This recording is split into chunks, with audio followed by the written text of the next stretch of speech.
అయ్యి ఏం రాయాలి? లెటర్. ఎవరికి? నీకు. నాకా? నాకు రాయడం రాదు. ఈ మధ్యన సంతకం పెట్టడం నేర్చుకున్నా. నాకు నువ్వు రాసే ఉత్తరం నేను రాసి నాకు చదివి వినిపించి తర్వాత నువ్వు చదువుకో.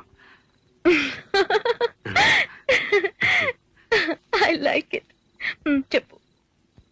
నేను ఊహించుకుంటే కవిత మనసులో వరదలా పొంగుతుంది, కానీ అదంతా రాయాలని కూర్చుంటే అక్షరాలే, మాటలే. ఊహలన్నీ పాటలే కనుల తోటలో, అదే తొలి కలల కవితలే మాట మాటలో. అదే బ్రహ్మాండం. కవిత కవిత పాడు. కమ్మని ఈ ప్రేమ లేఖనే రాసింది హృదయమే, ప్రియతమా నీ వచట కుశలమా నే నిజట కుశల